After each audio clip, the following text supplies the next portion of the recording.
Bet the board. What do you mean you don't bet? I mean, I don't bet. You know, I don't gamble. I don't. I never have, and I never will. Yeah, right. I'll bet you $20 I can get you gambling before the end of the day. You owe me 15 grand, pal. Pay him. Pay that man his money. It's the Bet the Board podcast. God likes me. He really, really likes me. In the end, I wound up right back where I started. I could still pick winners, and I could still make money for all kinds of people back home. And why mess up a good thing? Here's Payne Insider and Todd Fuhrman. Welcome into the Bet the Board podcast, college football national championship edition. A field of 130 plus has been whittled down to two, and what two power programs we have on full display Monday night in Atlanta, vying for college football immortality and the right to say they were victorious in the first time the college football playoff expanded to 12 teams. I'm your host, Todd Fuhrman, joined as always by my esteemed colleagues and co-hosts, Brad Powers and Payne Insider. And Brad, I'm coming to you first because I kind of joked with you before. We may have to set up a fitness tracker to gauge how high or low your heart rate gets for this Notre Dame Ohio State showdown on Monday. But you had an interesting reveal to Payne and myself before we even started the show. Do you care to share that with our loyal listeners? Yeah, the chances of me actually watching it are pretty low. At least live. I mean, then I'll dive in when the game's over and see, the carnage. And we'll get to that here in a minute. But no need to do a podcast then if you're already assuming carnage at this point. It's not a great game for me for the blood pressure to be watching it, especially if it's relatively tight. You go full darkness retreat Aaron Rodgers style, or what exactly you do to remove yourself from the modern world for 4.5, 5 hours on Monday? Phone gets totally shut off. I'll try to start a TV series or I'll try to sleep or something. Sometimes I used to go to the movie theater, but all the movie theaters here in town are connected to casinos, and you can't. You can't avoid. Obviously, they'll have screens up, so it's watch TV or take a nap. It's the kind of thing, Payne, where I envision Brad going to a movie theater at one of the local casinos with noise-canceling headphones and trying to pretty much cover up his entire glasses, only being able to see out of a pinhole so he can focus just one direction, like the kind of blinders that you put on horses for a game like this. I think we should just set the price on him watching at least one live snap, because I think he might watch the pregame, it might leak into like a singular play or two. And so setting the odds for one live play and then setting the over-under for blood pressure, I think, is maybe your job here. Full disclosure, I'll probably watch a play, but the first bad play that happens, then the TV gets shut off because then we're out. Yeah. So you could watch this whole thing potentially. Yeah, if Notre Dame goes box to wire, you could watch the game from start to finish. Yeah, there's possibility. I mean, the Orange Bowl, I shut it off. I mean, you guys know when I did. It was 10-0. Riley Leonard gets hurt on the play. Game over. TV off. Thought that I was gonna turn it on and be a 17-point loss, and somehow they won. So who knew that was the game-changing play? That was the game. You've seen it. Don't think that I'm not exaggerating. You saw it live in the Indiana game. We did see it. I sat down. I was standing the whole time pregame during the first couple drives. The first play, I sat down. Notre Dame got an interception by Xavier Watts. The next play is Jeremiah Love touchdown. Total game changer. Me sitting down. Here's the difference to Brad's credit, Payne. We saw him sit down head in hands, but it wasn't four-letter expletive after four-letter expletive like it was in Army-Navy in the video that was never released when the total didn't look like it was going to go over, and it took the improbable sequence of events for BP to cash that total 2 years ago for our Bet the Board travel outing. So for the college football playoff game, as soon as Riley Leonard threw the pick, Brad sat. I had to alert him that Notre Dame picked the ball off inside the 5 there. Yeah. And I believe he stood once Love was jetting down the sideline. Hold on 1 second. But I'm kind of the real Brad back in, because Army-Navy game, I just tapped him on the shoulder and said, hey, they're going to take a safety here. You're going to be fine. And then he walked back in. Look, at some point we may have to share that video when if Brad wants it to get out there. No. That's all right. No, it's not happening without any permission. So, and the bottom line is, Payne, I'm glad you were there to tell Brad about the positive for the Notre Dame play, because there weren't 60,000 fans screaming simultaneously that things had kind of changed. So I don't know what Brad would have done without you nudging him in the ribs that things were starting to turn for the Irish against Indiana. That's what I'm here for. So, that's what I'm here for. Team player, boys. That's what we do. Start as a team, end as a team, and with one game left to go, it's Ohio State and Notre Dame for all the marbles. Notre Dame finds themselves an 8.5-point underdog. We were also sitting in the Indiana section, you cocksucker. I don't know if we were truly sitting in the Indiana section. They were sprinkling a red and white throughout that stadium. And look, credit to both fan bases. They were extremely respectful. They wanted to talk ball, and Indiana fans realized pretty quickly they didn't have a whole hell of a lot to cheer about that Friday. That is true. You throw an interception on 1st and 10 into triple coverage, your night's pretty much over at that point. Didn't quite work out. Followed up by a 98-yard touchdown run, and Notre Dame hasn't looked back. So we'll see if they can capture some of that magic as an 8-point underdog on Monday night. Total on the game, gentlemen, sits at 46. And for the first time since the 04-05 season, we're going to back-to-back national champions that don't hail from the SEC. Be the first time since 2013-2014 with non-SEC national champions in back-to-back seasons, like I said. Pair of teams doing battle that earlier in the campaign both lost as 20-point favorites. And if it wasn't for the expanded college football playoff, neither Ohio State or Notre Dame would have a chance to play in a game like this.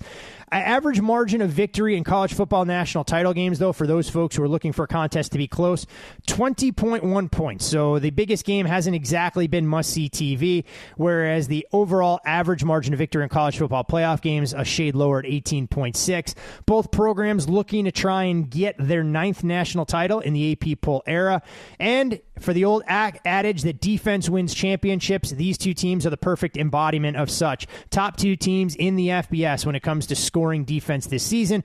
Ohio State at 12.2 points per game allowed, and Notre Dame at 14.3. Brad, Notre Dame offensively, look, they don't have some of the same star power that the Buckeyes bring. They don't have a wide receiver that's going to have his name called inside the top 5 when he ultimately becomes draft eligible. Notre Dame does it with a lunch pail and a hard hat. 44 rushing touchdowns this season, the most in a season in school history. Riley Leonard and Jeremiah Love, the first duo in Notre Dame Fighting Irish history with 15-plus rushing touchdowns in a campaign. We know what Riley has been able to do with his legs as a weapon, so much so that odds makers have adjusted up his over-under for rushing attempts to a season-high 14.5 when you consider he had his season-high 18 attempts in the win against Penn State last week. But they're going to find things extremely difficult to move the football against an Ohio State defense that is veteran-laden, leads the FBS in a number of counting stats, efficiency numbers, checking almost every single box you'd want for a stop unit. And Notre Dame going to have a reshuffled offensive line as well. So when the Irish get the ball on offense matched up against this Jim Knowles-led defense, will Mike Denbrock have the keys to unlocking it and allowing the Irish to hit an explosive or two to give them a puncher's chance come Monday night? So obvious clear edge to Ohio State's defense here. I'm going to start with the negatives, and maybe by the end, maybe with the Notre Dame fight song slowly building in the background, I'll give a couple positives maybe for Notre Dame here. But, I mean, the obvious edges are significant for Ohio State here. First off, Notre Dame run game. That's been their strength this season on offense. Problem is, during the playoffs, as the competition's increased, as the injuries have mounted up, particularly Jeremiah Love, that great run game hasn't shown. In fact, if you take out that 98-yard touchdown run early in the Indiana game, Notre Dame's running backs in the playoffs have averaged 3.3. That's it, 3.3 yards per carry. They're close to 7 yards per carry during the regular season. You look at their explosive run rate during the regular season, top 15 in the country, nearly 20%. In the playoffs, that explosive run rate, less than 10%, cut more than half. Where would that stack rank if that was extrapolated through the regular season? Second last in the country. So they haven't been that explosive. A lot of it has to do with the health status of Jeremiah Love. I will say on the positive, he looked better than I anticipated against Penn State, particularly in that second half. Ended up getting 11 carries, 45 yards. Anybody fading that rushing yard total at least late to the party didn't win, didn't come home on that one. I would expect with 10 days off in between the Penn State game and this game, he's not going to be 100%, but he'll be as healthy as he's been in the playoffs, certainly healthier than what he was against Georgia and Penn State. What have they done? When the running backs haven't been getting their normal, production rate, they've relied on Riley Leonard to do the job for them the last couple of games. 14 carries against Georgia, 18 carries against Penn State. I expect more of the same here. I mean, you're not saving anybody for some, future test or game in this one. So all hands on deck. I fully expect Riley Leonard to get as many carries as he has the last couple of weeks. The problem with Notre Dame and the weakest unit if you're talking rush offense, pass offense, rush defense, pass defense, anything, the weakest unit is Notre Dame's passing offense among the two teams here. Under pressure, Riley Leonard, 125th in the country passing grade this year. 7 yards per attempt. That's 84th out of 101 qualifying quarterbacks. Notre Dame's passing offense in general, not even in the top 100. They don't pass block that great. That's not good news. When you're not even in the top 70 in pass blocking grade against a Ohio State defense that has really turned up the pressure here in the playoffs with 16 sacks in 3 games. So, boy, I don't see a pathway for much success for Notre Dame's passing attack, and the run game's not running on all cylinders like it was for a majority of the season. Now, there could be they're in the weeds here. You mentioned they're going to be playing. You like the weeds around here, Brad. I do. You well, like I mean. Weeds. Look, I mean, we're at the end of the season. Every half point matters. There shouldn't be a ton of value as far as the point spread goes. But if you're looking for a possibility of a pathway for some success or something that's getting a little bit mispriced, Anthony Knapp, starting left tackle for the whole season, 15 games, out, not going to play in this game. I'm here to tell you that they might have an upgrade here because Charles Jagasaw, who was expected to be the starting left tackle all offseason, tore his pec and was supposed to be out for the season, is probably going to be the starting left tackle for this game. The season now for college football is so long, the guys that are out for the season aren't actually out for the season if you make a deep playoff run. So he played in the Penn State game at actually right guard, which I think is more his natural position to be an All-American guard, but played 53 snaps against Penn State. Coincide with the play that Riley Leonard got hurt on was the right guard for Notre Dame, Rocco Spindler, got blown up on the play. That's why Riley Leonard got hit and got KO'd at least for a series there. As soon as Jagasaw got into the lineup, obviously Notre Dame's passing more, but if you look at his run blocking pulls off a counter and whatnot in that second half, he was Notre Dame's best offensive lineman, playing his first legitimate snaps of the season. So I think he could be an upgrade over Knapp at left tackle, at least for this game. The question is, how healthy is Rocco Spindler at the right guard position? I think he'll play, but again, not be 100% there. The margins are so thin this time of year that, just one guy that's totally inefficient is going to be noticeable, especially against an elite defensive front in Ohio State. A couple more positives, and then I'll get back to the negatives as far as how great Ohio State's defense is and how much of an edge they have here. I do think the last 32 minutes of that Penn State game, 27 points, 337 yards, that's as good as Notre Dame's offense probably against a quality defense has looked all season. Now, I do think Penn State's defense, I've been saying it all year, is a little bit overrated, but kudos for Notre Dame. They took advantage of it. I also, I look at what they did against Georgia. Didn't like most of the game, but they were an illegal motion penalty away from running out the final 9.5 minutes of that game. So with the game on the line and when they needed a drive, they've gotten it all the way back to the A&M opener. So Greathouse had his best game of the season, the wide receiver. Mitchell Evans getting more production, targeting more. Faison's probably their best weapon. Aeneas Williams catching some balls out of the backfield. They need all hands on deck. Obviously, Ohio State was exposed a little bit from the Texas running backs. The pathway for Notre Dame to have some success here is they're going to have to play clean. 0 turnovers.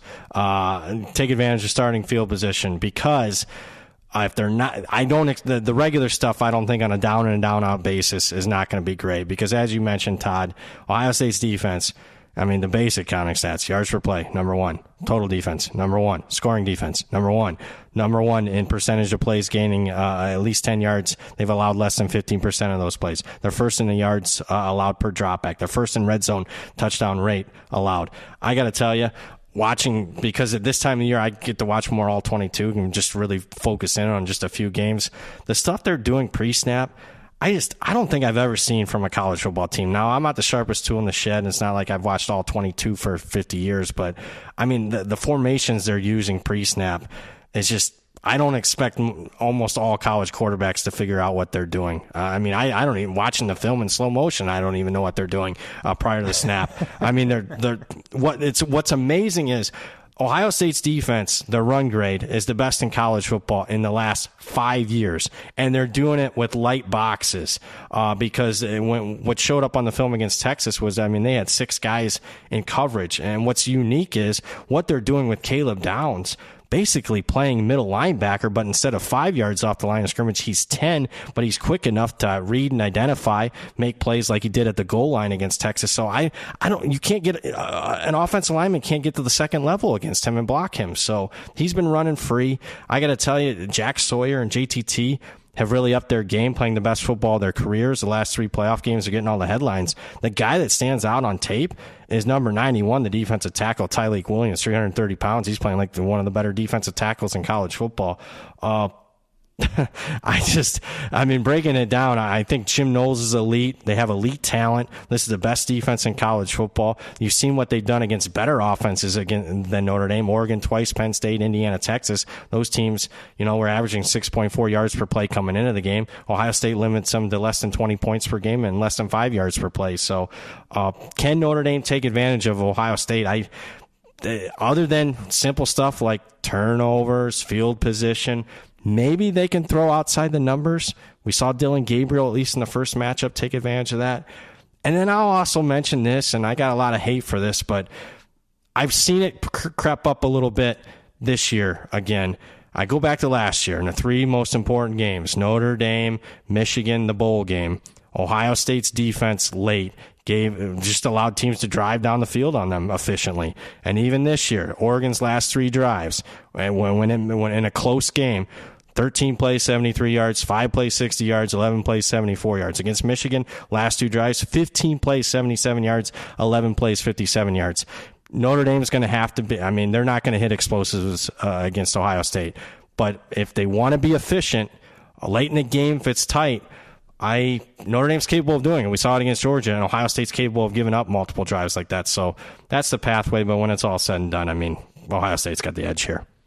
Brad, when you look at Notre Dame's offense and Ohio State's defense, laid out the case for some of the X's and O's that you want to see. Is there an opponent on Ohio State's schedule that most closely resembles Notre Dame's offensive philosophy?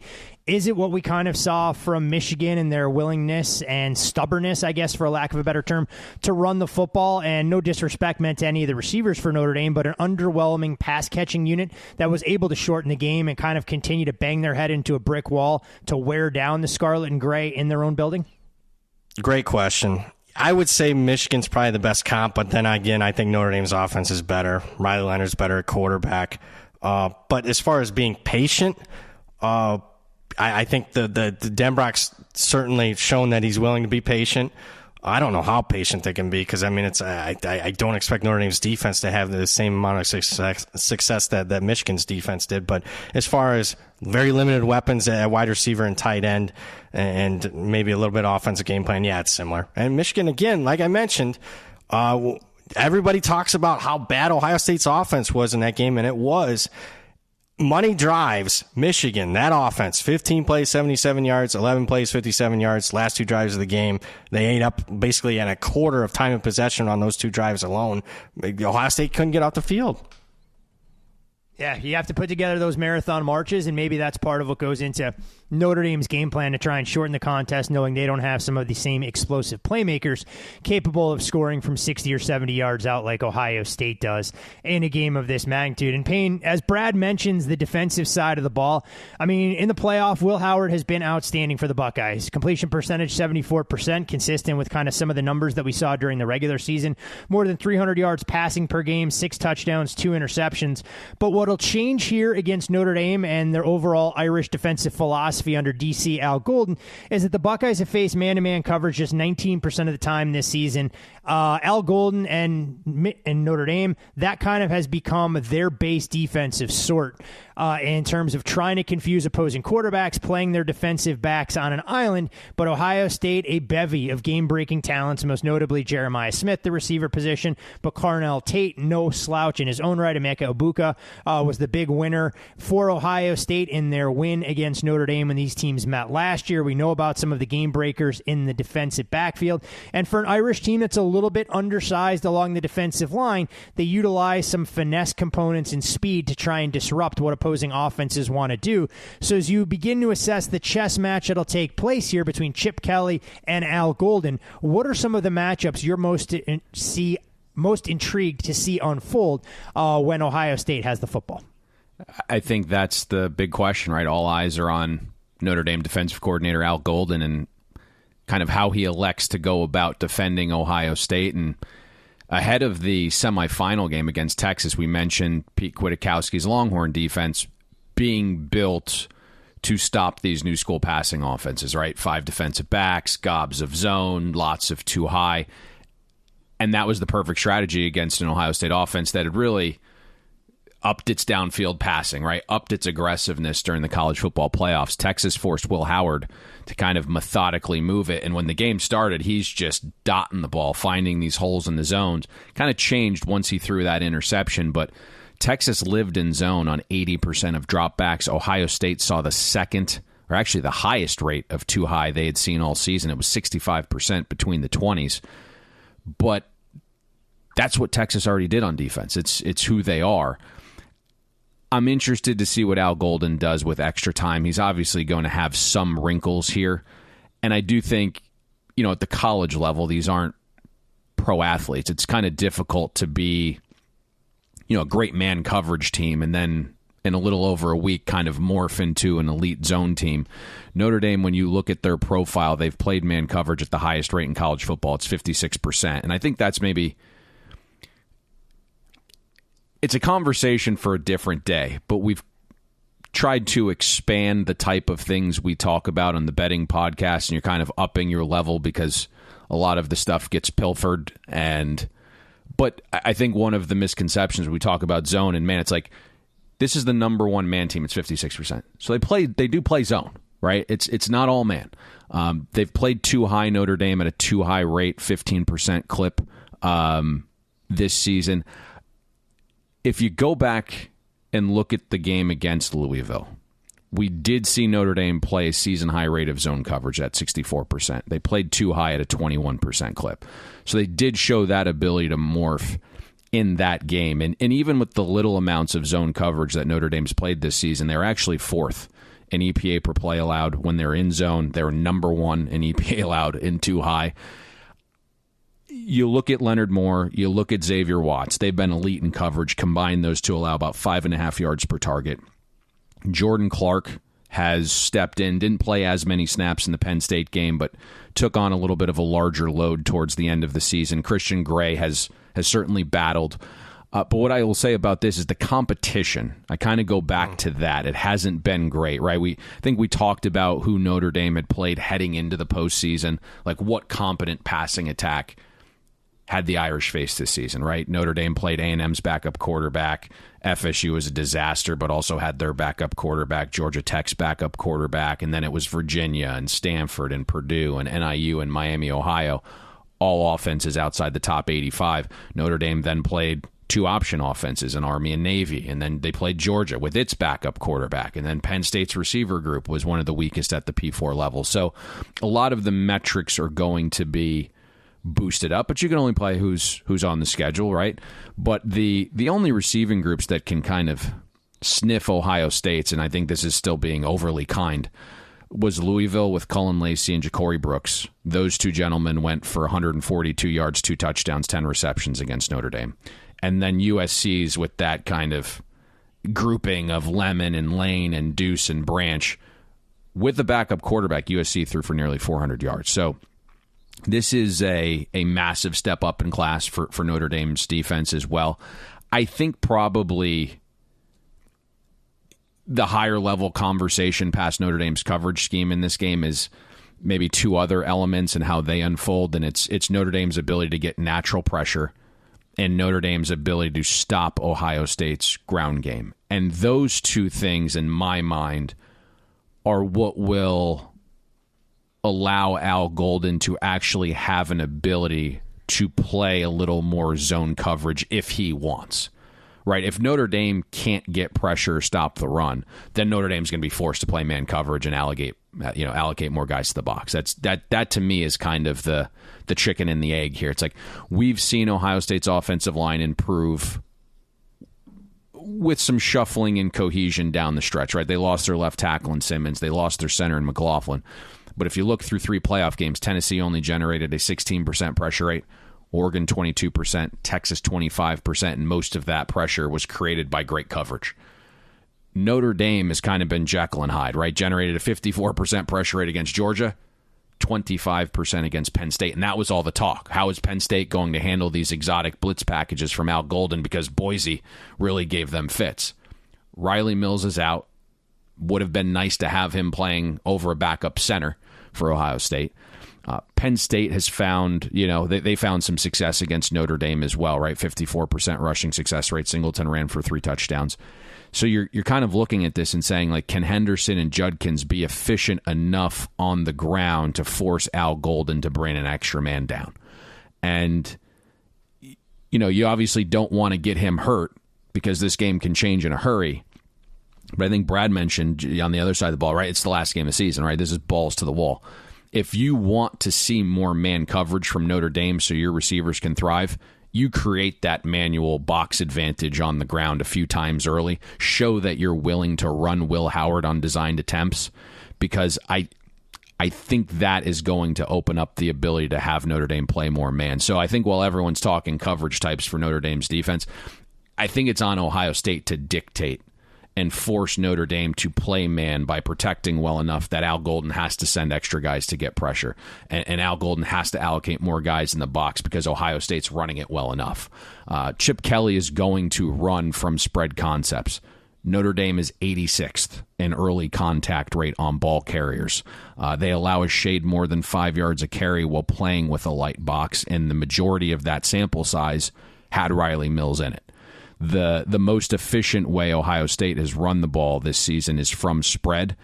And when you look, Henderson and Judkins, when they face a light box where those two backs are running into, 6 defenders, 5 defenders, they've combined for nearly 6.5 yards a carry. And what we've seen is kind of Chip Kelly simplify things during the playoffs. They went to a lot of gap and counter run offense. So nearly 70% right now of the runs in the playoffs for Ohio State have been gap runs. Notre Dame outside the top 90 in yards allowed before first contact versus some of these gap runs. So if Notre Dame is forced to play man, because I do think they'll try to play a little bit more zone early. That's got to be the path. You saw Texas kind of bring this game down to a halt. We saw them go this route against Louisville earlier in the season. I just think you have to force Notre Dame to play man as much as humanly possible, and that happens if Ohio State's protecting well enough, they're opening up enough run lanes, because no matter, if man coverage has been Notre Dame's calling card and they're great at it, it's impossible to play man coverage for 60 minutes against Jeremiah Smith, Egbuka, Tate, Henderson out of the backfield when it's in a dome on a fast surface and not get burnt, right? Like, it's going to happen. Will Howard has graded out the second best quarterback in the country when facing man coverage this season. So I actually think Al Golden will try to play a little bit more zone, similar to what he did in Louisville, and it's on the Ohio State offense to kind of force them into man coverage by protecting well enough and finding some holes in the run game. I'll open this question up to both of you guys. Do we think there are any takeaways from when Notre Dame played Ohio State a season ago, or given the current construct of both rosters, that data point carries absolutely no weight in terms of overall coaching philosophy, familiarity, and a variety of the other variables that we're looking at for a winner-take-all scenario like we'll see on Monday? It's some. I mean, enough for me to rewatch last year's game. Notre Dame's defensive personnel, what shocked me was it very different. Only a couple of guys are still starting for them right now at this point in the season. I just, Al Golden's had success defending Ohio State. The last 2 years. Last year, Ohio State was loaded at wide receiver. I had Marvin Harrison, at least through the first half of that game. Now, Kyle McCord, I thought, played horrifically. But then the year before, defended C.J. Stroud and all those wide receivers very well in Columbus in the first game of the Marcus Freeman era. So, he was still playing a lot of man. Bracket coverage is a little bit zone, but they were still predominantly man in those 2 games. So that leads me to believe that they're still you are who you are. You ride with what got you here. But he'll have like Payne said, a wrinkle or 2. But Chip Kelly's new. He'll give a few new wrinkles. And right now, Will Howard's better than what Kyle McCorder's playing in Game 4 last year. To your point, Brad, I mean, one of Notre Dame's more talented defensive backs, and Leonard Moore kind of echoed those exact same sentiments, and I can quote him directly. I mean, I think that going into this game, we're not going to change who we are. We're going to play man coverage like we do every week. We're going to go out there and challenge their receivers.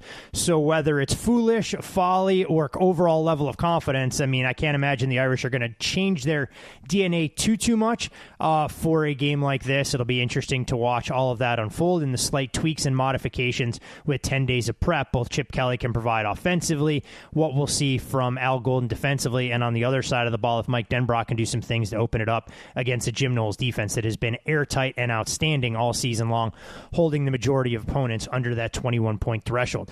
Before we get into the best bet, guys, I do also want to ask you both about the number on this game. We did see Notre Dame open as much as a 9.5-point underdog, immediately take money, driving it down to 8, and appears we're seeing pretty good two-way action. I don't want to put anybody on the spot because I don't think any of us have strong convictions about where the game is currently priced, but were either of you surprised that Notre Dame took money so quickly in the market given when this thing opened up after the semifinal matchups? I wasn't. From a pure power rating perspective. I wasn't. I understood.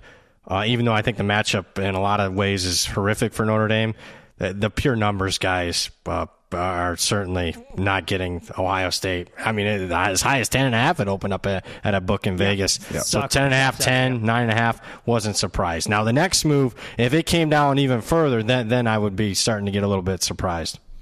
I was going to say, do you think 8 kind of becomes the floor, Brad, or do you think we see another wave of support on the dog? I mean, maybe pushing it into that 7.5 range, opening up some of these books for a potential buy if folks want to lay the price at -7. That's a better question for the big dog that runs with all the big money, the other guy on this podcast. All right, Payne. I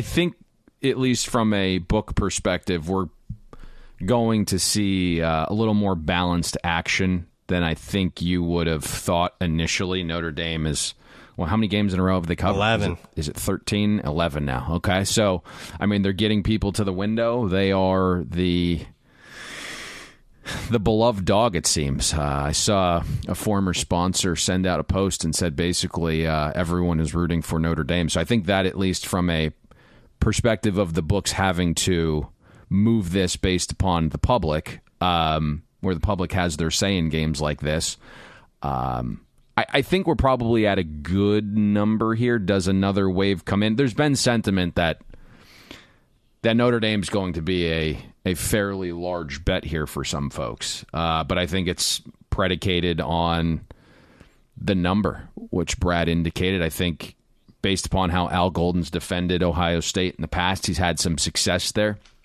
I do want to say, I'm kind of going back in my head, and I could be completely wrong here, but I remember watching that Notre Dame-Ohio State game with C.J. Stroud at Notre Dame and saying to myself, I thought they were talking about how they were forcing Ohio State to be a little bit more methodical and taking away a lot of the deep shots that Ohio State was prone to getting that season. So I'm going to go back and watch that. Probably should have in advance of this.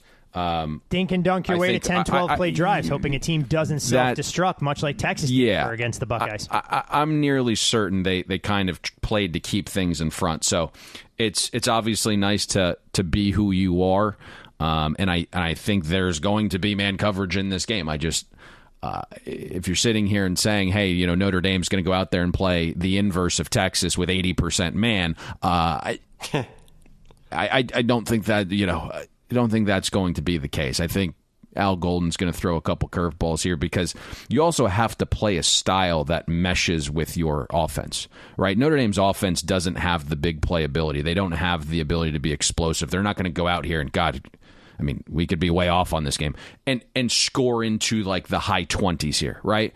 And so if you're sitting there saying, hey, we're just going to be who we are, we're going to play man coverage, we're going to play press man, and you're down 14-0 before you blink, like, how are you catching up? You're not. And so it's fun that the DBs are saying that. I think Al's a little more sophisticated, especially with extra time to prepare, that he's going to have an early wrinkle or two. Hey, look, this is a game where you empty the playbook. If you have your annexation of Puerto Rico offensively, you unveil it for the first time all season long, and you try and provide as many unique looks for two veteran quarterbacks who have seen a variety of coverages through their various stops in college football. Riley Leonard, of course, looking to try and go out on top, and will most likely be his final football game, most likely at any level, and Will Howard trying to put one more good game on tape and try and improve potential draft stock as a late-round pick, given what we've seen from him leading this Buckeyes offense throughout the course of the 2024-2025 campaign. You can follow Brad on social media at BradPower7. Great college football content throughout the course of the season. It has been a treat to have him breaking all the games down with us, and the work never stops for Brad. He'll be tweeting, of course, about all of those regular season win totals and all of the offseason developments throughout the course of the offseason as well. And you can follow Payne on social media as well at Payne Insider. I'm Todd Fuhrman. You can follow me. And most importantly, though, for all things Bet the Board podcast related, even after college football comes to a conclusion on Monday, still plenty of NFL winners to be doled out around these parts at Bet the Board Pod. And gentlemen, we spoke about a number of different ways to try and attack this game. And given the standalone spot, the betting menu slightly more extensive for a national championship than what we get elsewhere. Side total largely beat into place, maybe a little bit of wiggle room on some team totals, player props at a lot of forward-facing books, although that might be a different discussion for a different day in terms of what the menus look like. But the floor is yours in terms of what you see as the most actionable component of this game, whether it's a smaller market, whether it's a big market, and how we can at least jumpstart some of the process for our loyal Bet the Board college football listeners. What do you boys want to do? It's your call. I mean, we talked about the player prop that was out there. I think there's enough shops that offer it up. I mean, I'm sure we'll draw the ire and scorn of some folks breaking down a market that's not all that liquid. But at this point in the season, like BP said at the top, just got to find a winner and go out on a high note. So I'm perfectly fine with that unless you guys saw another avenue. The old George Costanza move. I'm out. I think, based upon some of the intel we're getting and where Brad suggests he's in the pecking order of pass catchers, we go with an ancillary receiver with Bo Collins. Believe the number is 15.5. Is that the right one to give out? 15. I'll let you guys decide. Yeah, 15.5 juice. There's some 13.5 widely available. I'm not going to truly split hairs. I know a couple of the national books that are out there, one of them doesn't have it, and one of them doesn't actually allow you to bet unders. So I think our listeners are going to have to get creative, but there is a national book that does have 15.5 widely available. So as always, since we're not getting paid by a particular sports book, we're not going to name that book, but do shop around and try and find that best available price.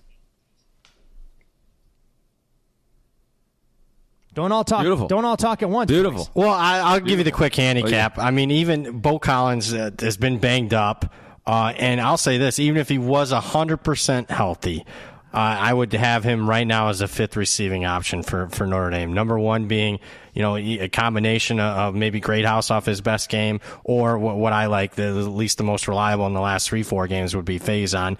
Mitchell Evans, the tight end, is getting a lot of receiving looks. And then out of the backfield, Aeneas Williams has 11 catches in the last 11 of his 18 catches for the season in the 3 playoff games, also off a career high. So, again, even if Collins was fully 100% healthy, which he isn't, fifth. I mean, just is Notre Dame going to be, I do expect them to throw more than their average, at least attempts-wise, but I don't see enough balls to go around here for Collins to go over this. It makes a world of sense. Look, I mean, games like this and with college football rosters having about 37 players available at each position always makes things tough. And I know we talked about a couple of other player props, unfortunately, hoping one or two of those run in our direction. So I want to make sure we get the best of the number there. So Bo Collins under his receiving total in a college football game on Monday night that our beloved Brad Powers won't even be watching in real time. Yep. Anything else, boys, that you guys want to add for our in-depth breakdown of the national championship for two blue blood programs that I'm not sure anybody anticipated potentially being here, given how we saw them perform through the regular season. But Notre Dame righted the ship after losing outright to Northern Illinois as a 4-touchdown underdog. Their odds to win the national title drifted as far as 100-1. And Ohio State fans that wanted to run Ryan Day out of town after losing as a 20 to 20.5 point favorite in the regular season finale against Michigan. It goes to show that even the best can have a mulligan or two and still have a chance to win a title in the new college football landscape. Quickly, I think overall, 12-team playoff succeeded. We got the best team, Ohio State, which we most thought all season, just had a couple of hiccups. And then I would say we have, after the Northern Illinois game, Notre Dame's been the most consistent team in college football on a week in and week out basis. That's why the ATS win streak speaks volumes of that. But overall, I want to thank you two for having me and putting up with me for a third year now on this podcast. Has it been that long already? Time flies when you're having fun around these parts, man. Good Lord. It just seems like we were just doing the preseason previews, breaking down the Power Four conferences, and, me listening to you, Brad, cover all of the smaller leagues in depth, covering every single team. So we owe you a debt of gratitude the same way. I know our listeners appreciate it. There's no place anywhere out there from a college football content standpoint that listeners can come and expect the same level of detail and deep dives that you two gentlemen provide on a week-in, week-out basis. So clearly content that differentiates itself from the space. I couldn't do it without the two of you guys breaking everything down. So it's always fun doing these things and always look forward to them. Payne, anything else that you'd like to get off your chest college football related? You want to make a bold proclamation about the win total for Florida State in 2025 or anything along those lines? I just think we absolutely hit a home run thinking about this. First expanded college football playoff ever. The two games we hit, we got to see the two teams in this game live. Yeah. So it'll be fun to see the result on Monday night. And it was a good season overall. Good times. Appreciate all of you, our loyal listeners. Again, none of this would be possible without your continued support, sharing your comments, your feedback, interacting with us on social media. It goes a long way, and I know we don't say it often enough, but thank you again for your continued patronage and support of all the great Bet the Board content, especially on the college football side. Like we mentioned, still plenty of NFL coverage to get to with the divisional round this weekend, conference championships on the horizon, and of course, the handing out of the Lombardi Trophy about a month from now in New Orleans. So all of you, special thanks. Remember, share the podcast with as many folks as you possibly can. Spread the gospel that is Bet the Board. And best of luck with all of your national championship college football title game investments. And most importantly, with a Bo Collins receiving yards prop under the posted total. We'll see you at the window for the final time in 24-25. We hope you enjoyed listening to this episode of Bet the Board. Make sure you follow Todd and Payne on X. Todd is at Todd Fuhrman. That's TODDFUHRMAN. And Payne is at Payne Insider. That's PAYNEINSIDER. Don't forget, our weekly newsletter comes with an additional best bet. Have that delivered to your inbox by clicking the link atop the podcast show notes. And most importantly, subscribe and download Bet the Board. We're on Apple, Spotify, Amazon Wondery, YouTube, Google Podcasts, and all your other major platforms.